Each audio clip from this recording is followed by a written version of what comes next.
안녕하세요, 여러분. 시어머니 시집살이보다 동서 시집살이가 더 무섭다는 말 혹시 들어보셨나요? 저는 이번에 이 말의 뜻을 고스란히 온몸으로 받아본 40대 초반의 평범한 여성이에요. 정말 다른 사람과의 대립 같은 건 피하고 싶어하는 성격이기도 하고요. 그렇지만 제가 당한 일련의 사건들 때문에 참는 것만이 능사는 아니라는 걸 알게 됐죠. 지금 이렇게 글을 쓰면서도 그 사람들의 말과 행동을 떠올리면 지금도 피가 거꾸로 솟는 것처럼 화가 날 정도거든요. 지금부터 제가 당한 황당한 일들을 하나씩 풀어볼게요. 저는 결혼 당시에는 지금과는 다르게 영양사로 일하고 있었어요. 남편은 평범한 중소기업의 회사원으로 시댁과도 큰 문제 없이 지내고 있었어요. 그런데 그런 제가 시댁과 트러블이 생긴 건 시동생, 그러니까 남편의 남동생이 결혼을 하고 나서부터였어요. 도련님은 당시 젊은 사장으로 창업으로 작은 사업체를 운영 중이었거든요. 그런 도련님과 결혼하게 된 제 동서가 저보다 2살이나 많다는 것을 알게 되고 저는 살짝 걱정이 됐어요. 주변에서 그런 이야기를 종종 들었던 터라 걱정이 됐죠. 그리고 그런 우려는 도련님의 상견례에서 드러났죠. 상견례하는 도중에 화장실을 들렀는데 동서가 제 뒤를 따라 화장실로 들어오더군요. 그러더니 대뜸 그러더라고요. 제가 사회에서는 더 연장자고 경험이 많은 어른이니 저한테 이래라 저래라 시키지는 마세요. 존댓말 쓰면서 존중은 해줄 테니 그 정도에서 서로 선을 지키자고요. 정말 당당하게 저에게 선을 지키자는 동서를 보며 속으로 많이 당황했어요. 누가 보면 이래라 저래라 이미 시킨 줄 알겠더라고요. 얼굴 본 것도 처음인데 초면에 하는 말을 들어보니 제 우려가 현실이 되더군요. 근데 그게 무슨 말씀이세요? 선이라뇨. 몰라요? 적당하게 하자는 말이에요. 명절에 일할 때도 나한테 이래라 저래라 시키지 말고 저한테 딴지도 걸지 말고요. 솔직히 저도 이렇게 어린 사람이 제 손윗동서가 될 줄 알았겠어요? 나이 어린 사람을 어른으로 모셔야 하는 제 입장도 생각해줘야죠. 새빨간 립스틱을 바르며 말하는 동서를 보면서 저는 온몸에 소름이 돋는 기분을 느꼈습니다. 아직 상견례만 했을 뿐인데 이 정도로 견제하는 거면 결혼하고 나서는 내 말은 개똥으로도 안 듣겠구나 하고요. 이때 제 대답이 뭔지 궁금하세요? 제가 먼저 선을 넘는 일은 없을 거예요. 대신 동서께서도 선을 안 넘도록 해주셨으면 좋겠네요. 서로가 선을 지키면 얼굴 붉힐 리도 없잖아요. 그렇죠? 상대방은 제가 선을 넘는 걸 경계했지만 저는 그쪽이 선을 넘는 걸 더 걱정했어요. 지금 이 상황만 봐도 선을 아슬아슬하게 타고 있는 건 상대방인 동서였으니까요. 그러자 웃으면서 그러더군요. 마음이 잘 맞아서 좋네요. 그 말 꼭 지켜주세요. 그렇게 말하고는 휙 돌아서 화장실을 나가버렸어요. 그 뒷모습을 보며 참 황당하고 골치가 아파왔습니다. 저 사람을 앞으로 내내 봐야 할 걸 생각하니 말이죠. 그렇게 도련님은 무사하게 결혼을 하게 됐어요. 그리고 그 뒤로 몇 번의 명절이 지나갔어요. 생각보다 서로 선을 잘 지키고 있어서인지 제가 아이를 낳을 때까지 저를 견제하는 일은 없었어요. 그런데 아주 사소한 것에서부터 일이 틀어지더군요. 그것은 우리 아들이 3살이 될 무렵에 설날에 일어났어요. 설이 되면 어른들에게 용돈을 드리잖아요. 저희는 양가에 각각 50만 원씩 드리기로 했어요. 그런데 동서에게서 연락이 왔더라고요. 설 준비에 대해 이것저것 이야기하다가 갑자기 동서가 묻더라고요. 형님, 이번 설에 용돈은 얼마 하시기로 했어요?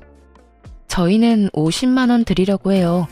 그 외에 과일이나 건강기능식품도 하나씩 사서 드리고요. 그래요?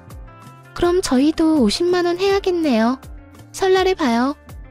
그렇게 전화를 끊었어요.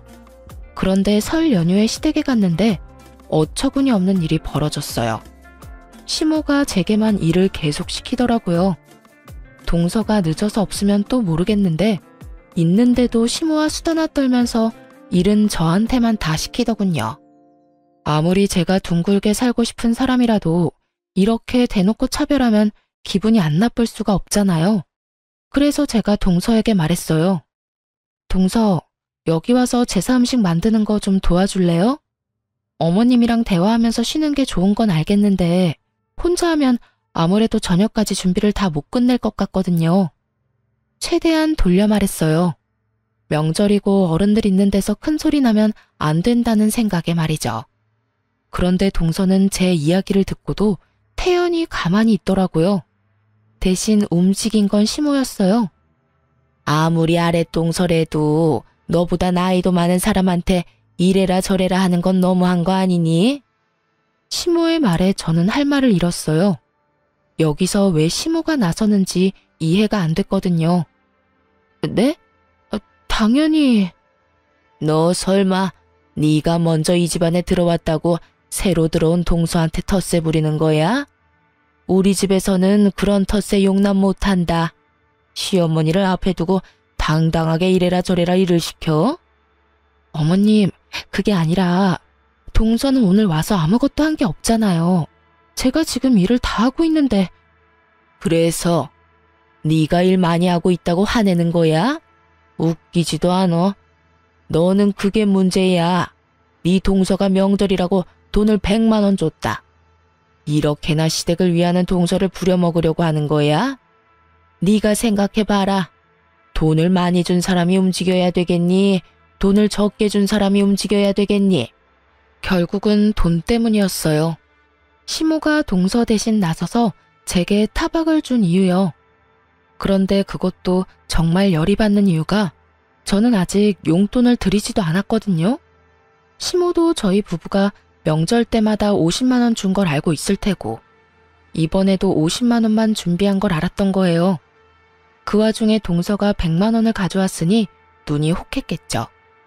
솔직히 동서가 100을 내든 200을 내든 상관없는 일이어야 하는데 그 돈 액수에 휘둘려서 사람을 평가하는 시모 때문에 제가 이런 일을 당한다는 게 정말 짜증났어요.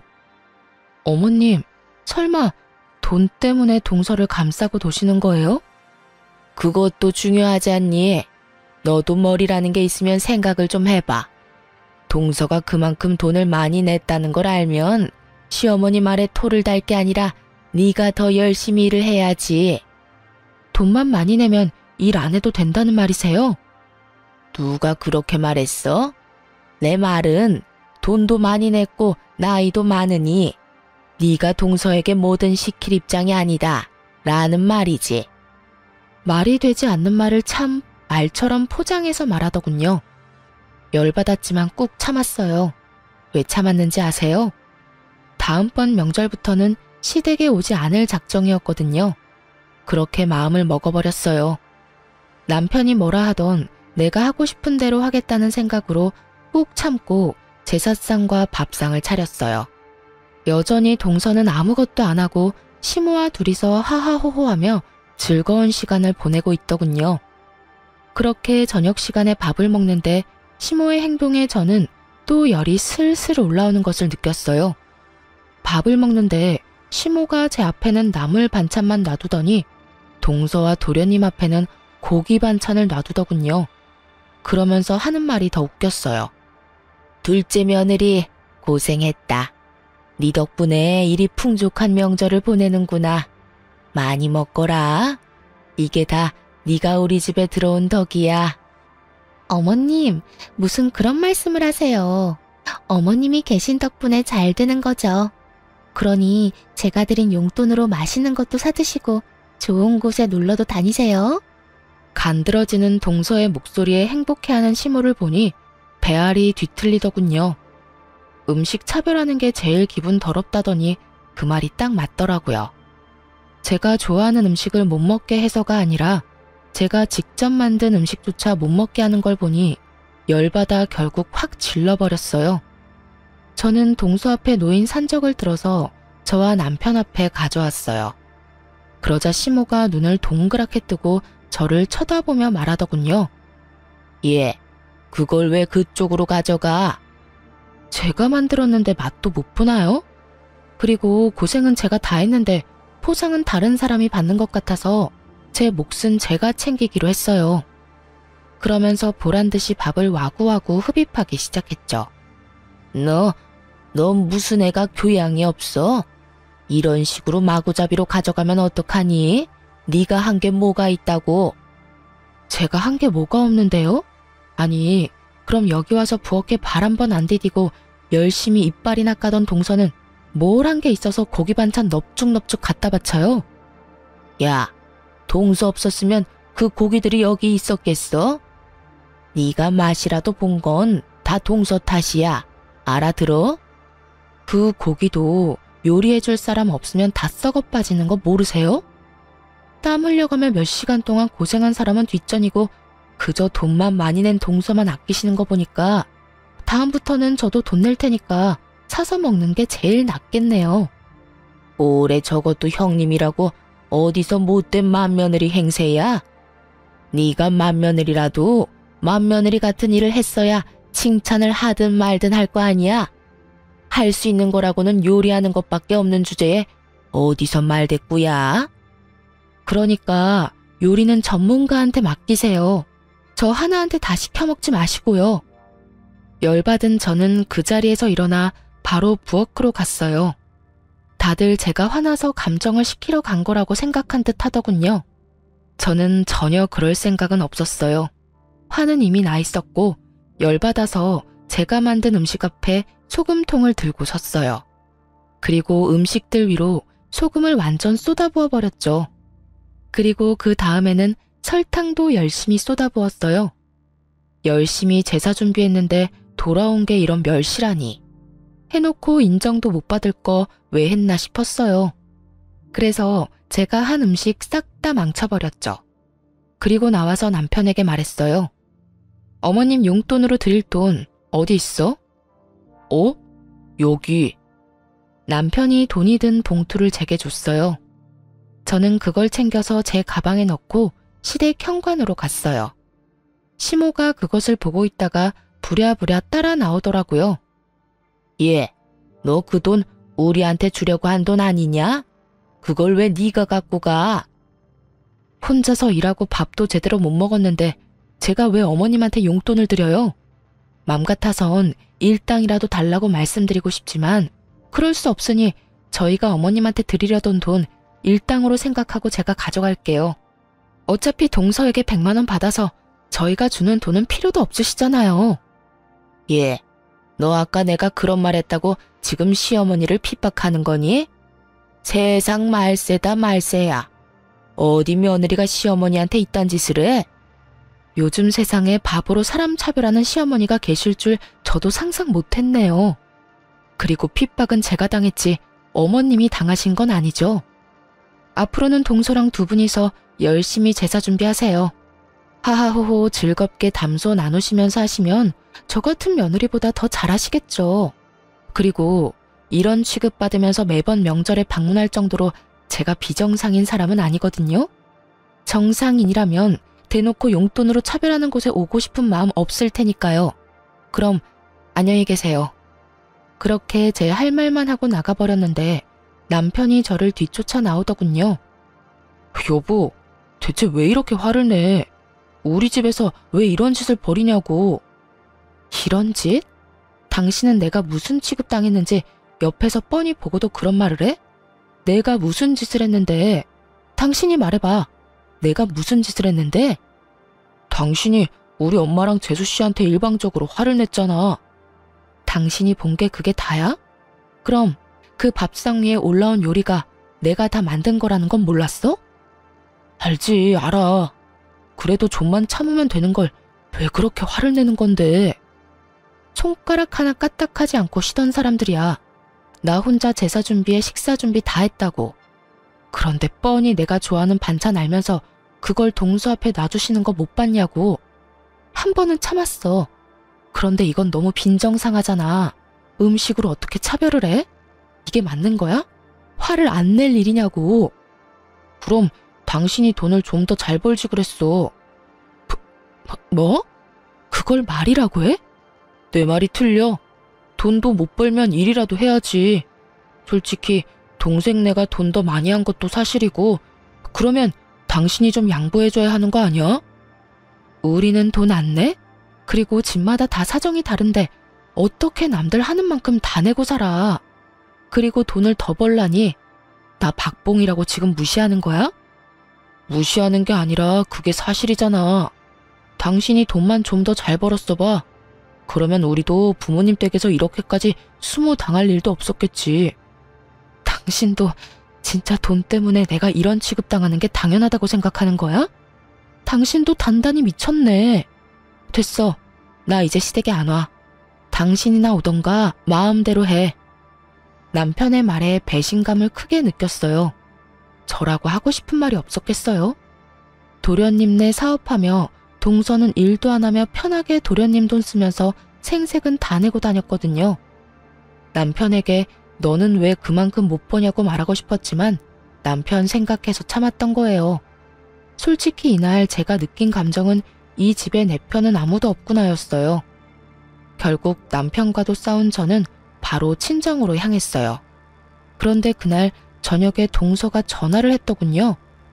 형님, 도대체 음식에 무슨 짓을 한 거야? 도저히 사람 먹을 수가 없잖아. 먹지 말라고 그렇게 해놓은 건데 잘 됐네요. 앞으로는 음식 드시고 싶으시면 직접 요리해서 드세요. 저한테 전화 와서 뭐라 하지 마시고요. 결국 그렇게 전화를 끊고 그 뒤로 진짜 명절에 가지 않았어요.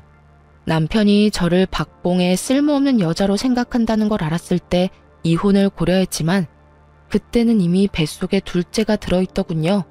그래서 그때 한 가지 결심했죠. 딱 한 번만 더 저를 폭발하게 만들면 뒤도 안 돌아보고 이혼해 버릴 거라고요. 2년간 시댁의 발길을 끊었더니 그제야 시모가 연락이 왔더군요. 앞으로 그런 일 없을 테니 제사 지내러 오라고요.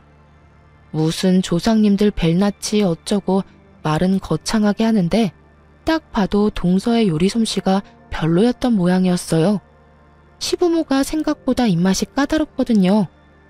결국 동서까지 전화해서 미안했다고 돌아오라는 말을 듣고 3년째부터 명절에 다시 가게 됐어요. 용서했다기보다는 이때쯤에는 제게도 변수가 생겼거든요. 바로 이직이었어요.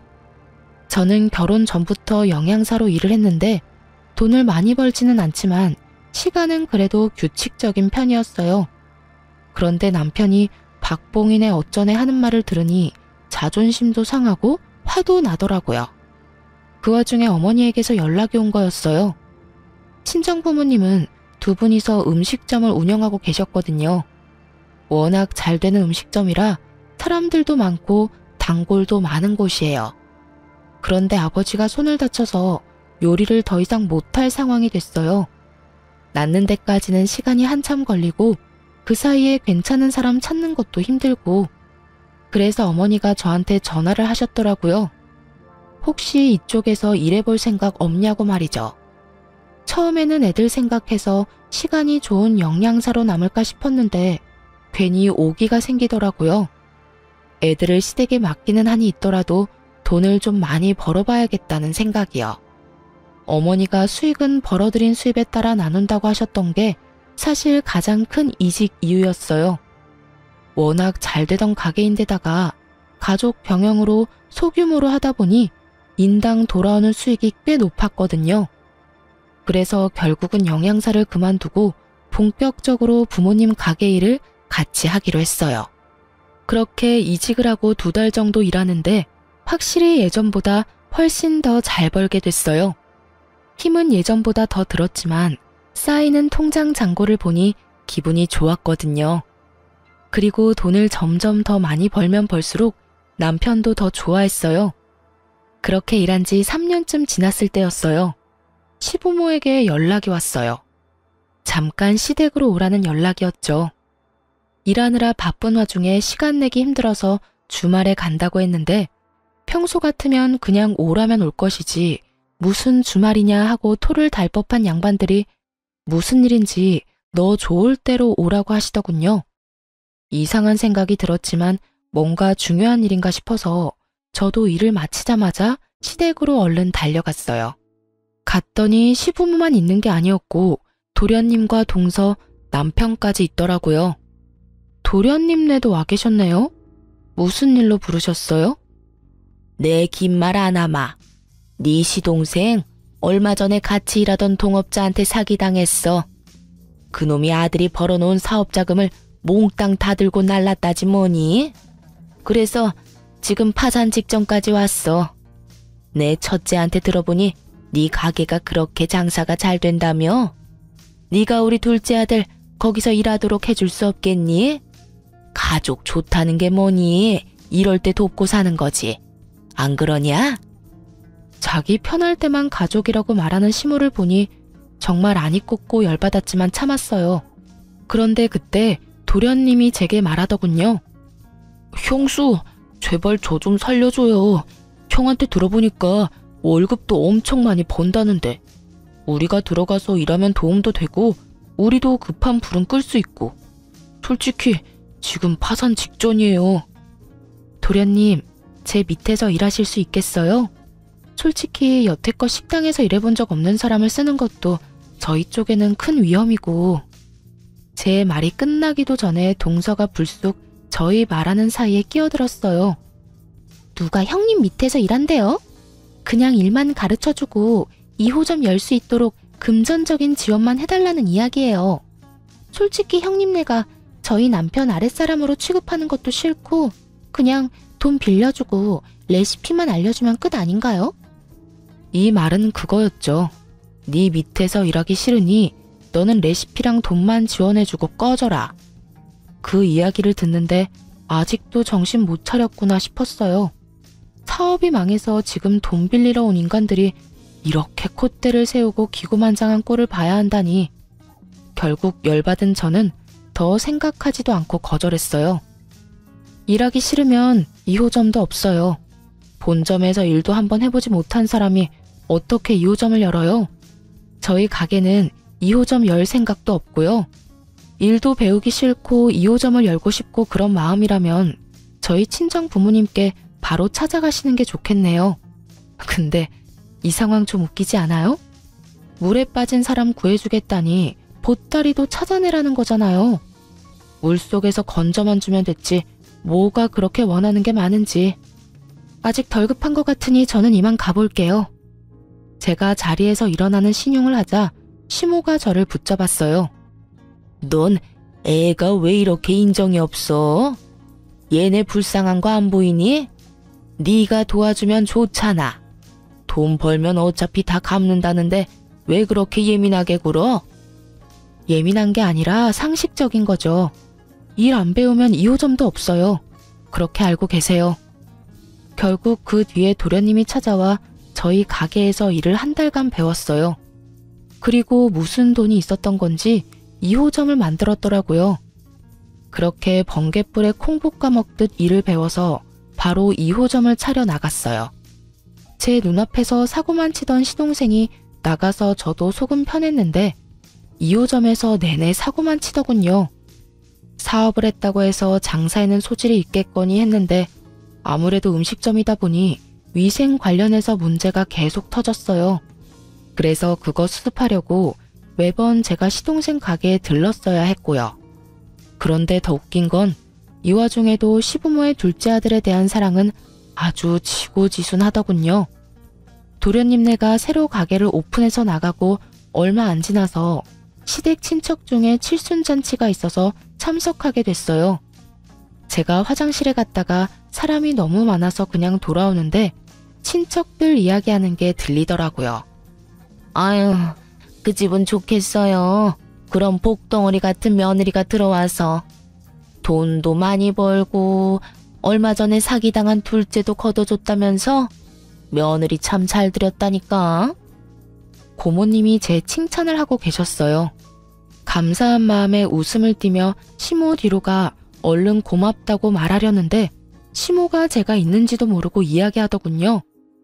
걔가 복덩이요? 당치도 않아요. 복덩이는 여기 우리 둘째 며느리지. 자기 남편 사기당해도 얼마나 내조를 열심히 하는지. 게다가 첫째 며느리하고는 달라서 그 힘든 와중에도 열심히 시댁에 용돈도 붙여주는 참 착한 며느리예요. 그 이야기에 진짜 어이가 없었어요. 남편이 그렇게 일하느라 바쁜데도 동서는 일도 돕지도 않고 도련님 사업할 때처럼 집에서 쉬고 있었거든요. 가끔씩 도련님이 바쁜 일정이 있거나 약속이 있을 때만 잠시 나와서 가게를 봐줄 뿐이었고요. 그런 둘째 며느리가 제 자식 돈으로 효도 생색내고 있다는 걸 아는지 모르는지 입에 침이 마르도록 열심히 칭찬 중이었어요. 그걸 보니 정말 정이 뚝 떨어지더군요. 그런데 제가 이 집안에서 정말 떨어져 나올 일은 그 다음에 발생했어요. 제가 영양사에서 자영업자로 직업을 전환하면서 아이들을 볼 수 있는 시간이 많이 줄었거든요. 그래서 어쩔 수 없이 5살, 8살 애들을 시댁에 맡길 수밖에 없었어요. 그렇게 몇 달쯤 맡겼는데 애들이 점점 시댁에 가길 싫어하더라고요. 엄마, 우리 할머니 집에 안 가면 안 돼. 나 할머니 집에 가기 싫어. 을에 있는 투정이라고 생각했어요.